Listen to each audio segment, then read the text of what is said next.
a sentence that I thought it's quite interesting. Measurement is magic. Absolutely. What's the magic? Magic, yeah. Well, I'm referring then to measure the effectiveness of events, conferences, congresses, team buildings, incentives, whatever kind of event. And then if you say, well, I think I want to measure how effective it was. Did it provide a positive return on investment to its stakeholders?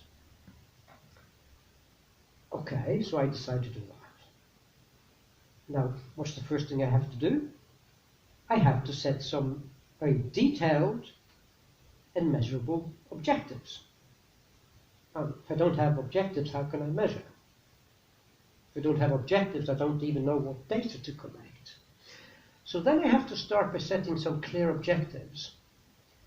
And then I give those clear objectives to whoever is responsible for designing, planning the event itself. Maybe that means but just with a different hat on. And automatically that will make the event better, because now it is planned to achieve some very specific objectives. So many events fail to reach their potential value because the objectives were not clear. So because you decide to measure the result that you measure gets better.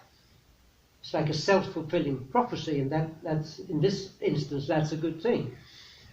So that's the magic of measurement, I think. And I have learned how to measure results, but I think I make a bigger contribution to the business of events by improving the value rather than providing a measurement.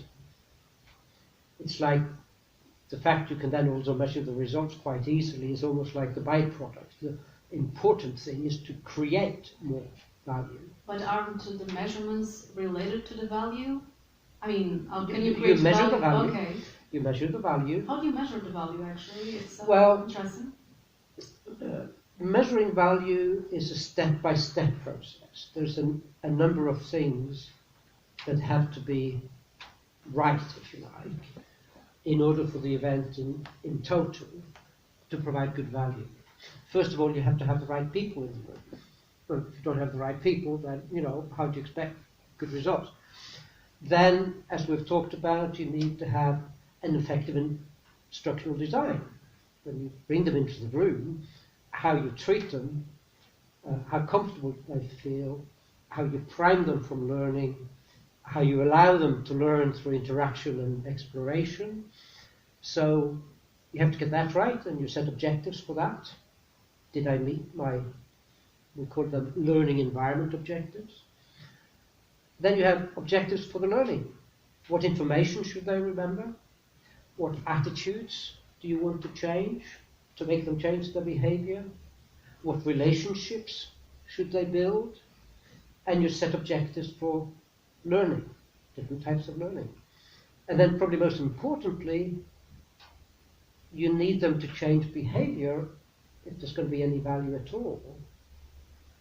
I mean, just think about it for a moment. Let's say you're the HR department of a factory, and you send all your factory machine operators to a 1-week training course to learn how to operate their machines more effectively and more safely. And they come back after a week and they continue exactly the same way as before. That was a waste of time and money, wasn't it? Mm-hmm. And that's true for all events. It's not enough that participants get inspired or educated or whatever. It's what they do because you've inspired them, and what they do because of what they've learned. That's where the real value is.